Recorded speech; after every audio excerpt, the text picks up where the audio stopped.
Big news for Pinky. Finishing a long day's work in the studio at the top of the house, Paul Barbour types the last line on the final page, rolls out the yellow sheet, flips it to a stack of manuscript, and reaches across to press the buzzer, which rings in the library downstairs where his sister Claudia is waiting. Mom, Paul's through now. I'll be in the studio. See you later. And so presently Paul turns from building up the fire to see the slim and lovely Claudia in the doorway. Sorry to keep you waiting, Claude. Had half a page to finish. Have you got a few minutes? About 20. Will that do? Going into town for a dinner meeting. Oh, here. Sit over here. I've been meaning to call you or come over. There, how's that? Thanks. Fire's nice. Yes, channel cold. It's hard to get 'em. Well, Penny hasn't been to see me lately. Is she all right? I feel very remiss. We hardly see her. Nicky says she escapes into work, and I guess that's the answer. She's gone by the time I get up in the morning and usually dines downtown. No dates lately, not since Charlie left. I think Venus Bennett made an impression finally. Took her death to do it. Well, if you were in a hurry, I didn't come to talk about Penny. I hardly know how to tell you this. Is Hank here? Oh, not yet. He's still at the hospital. Do you mind if I close the door? I'll close it. Fanny, I'm home. Fanny. Mom was down there a minute ago. Dad, she's around somewhere. Paul, is Pinky awake yet? Not that I know of. Haven't seen him, Dad. I have a compliment for Pinky. I'm afraid he's coming up here. Not much you can do about Does the that. boy usually get up to go to work? Along about dark. Well, sir, at lunch today, Oh, Claudia. Hello there. Hi, Dad. I got a shock when I saw a professional gardener working in your garden yesterday. Yeah, that's Mr. Sanada. He's the Japanese. I know. Very polite and efficient, but it wasn't you. Can't keep up the garden and also run Daniel's factory. Had to find somebody. Well, as I say, I encountered Pinky's employer, Mr. Sawyer, yesterday at lunch, and he volunteered a remark... Grandmother? Mrs. Tettleman? Hey, I'm leaving now. I'm going to work. So long. Well, there he is. Pinky, come up here. Compliment for you. That ought to bring him. Oh, dear. Here he comes. Did somebody say compliment? Hi, everybody. Come in here, Pinky. I was just saying that Glenn Hunter took me to the club for lunch. Fred Thompson was supposed to join us. Had an emergency. Couldn't come. At any rate, Mr. Sears came up to me as we were leaving the dining room and volunteered a compliment. He told me you've written a new advertisement for the hotel, which he thinks is superlatively good. Yeah. All expense week at Sears Savoy. A new idea, sort of. Yes, he says it's a first-class idea. And not only that, Paul, Claudia, the man told me that Pinky has done this work without being told. An extracurricular activity at night when things are slack, at home on weekends. Mr. Sears says he hasn't encountered that kind of enterprise since the death of Horatio Alger. Well, thanks. Good for you. Thanks. I've been kind of working right around the clock to try to keep my mind off Greta. Yes, he also mentioned how pleased he was to find his daughter interested in somebody who had outgrown the beatniks. He has great hope that you will be able to help Sandra come to her senses eventually. Yeah, well, I gotta go. Thanks a lot.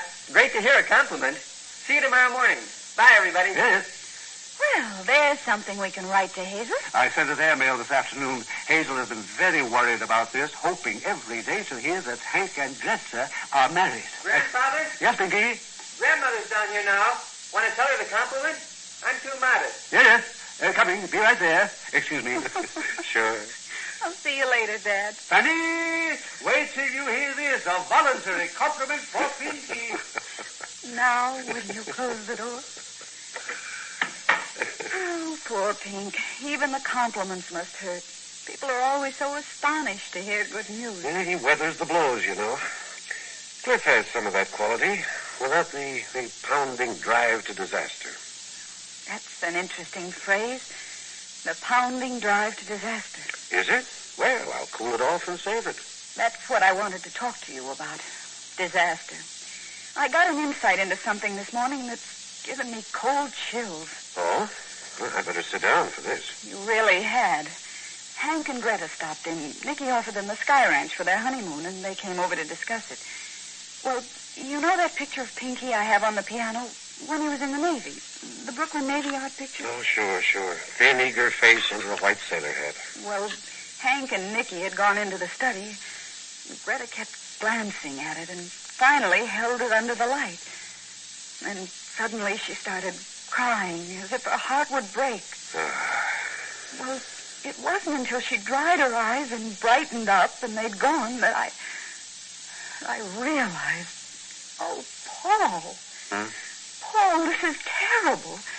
And I hate to be the one to say it, but she's still in love with Pinky. Well, don't I get any reaction to news like that?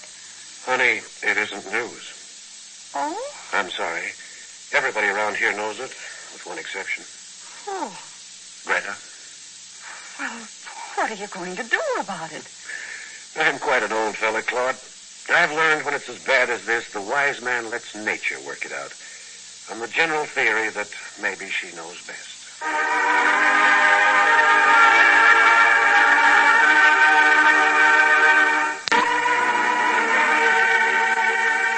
Miss Greta Stephenson Martin, Captain Hank Murray's fiancée, under great stress, walks over to the Barbour family home where she finds the door on the latch. Hello? May I come in, please? Yes. Greta? Oh, yes. Glad to see you. Mrs. Barbour will be right in. She's in the kitchen. Sit here. Hank isn't home yet. We expect him any moment. Thank you very much. Or no, perhaps... Huh? May I go up and wait in the studio? Well, surely. Paul is up there. I'll read the... Oh, no. In that case, then I'd rather not. Yeah, Paul won't mind. He's through work for the day. Claudia just left. I think I would rather not talk to anyone. Well, then you can run up there to the third floor and go in Hank's room and wait there. Here, there's the buzzer. Paul is free. You don't wish to go? Eh? Anything I can do? No. Mrs. Barbour, shall I call her? Would you like to talk to her? No, thank you. Perhaps I would rather just sit here quietly until Hank comes. Yes. Yes, clouding up again. Is it? I heard a compliment for Pinky today. Yes, I was at lunch with two of my oldest friends, and Mr. Sears of Sears Savoy, where Pinky works. Well, sir, Mr. Sears came up to me and said, Pinky... Excuse me. Eh? Everybody talks about Pinky all the time. Every place I turn. I'm tired of hearing about Pinky. I'm going to marry Hank. Why don't people ever tell me about Hank? Excuse me, I changed my mind. I will wait upstairs. Yes. That's all right, Greta. We all understand.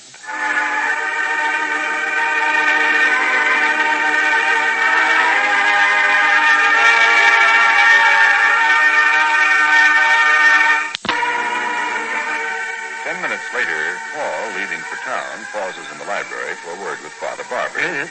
And presently, the old gentleman climbs the stairs to the studio, where he finds Greta sitting alone in front of the fire. Greta, Paul said you wished to see me. Oh, Father Barbour. Yes. There, my dear. Oh, I'm sorry I was rude. Yes. It's such a mess. Did Uncle Paul tell you what we talked about? Yes. Do you think so, too? That I never did get over being in love with Pinky? It seems a possibility. When I think of Pinky, I want to help. When I think of Hank, he seems so independent. Yes, my dear. And what are you going to do about it? I don't know, Father Barbour.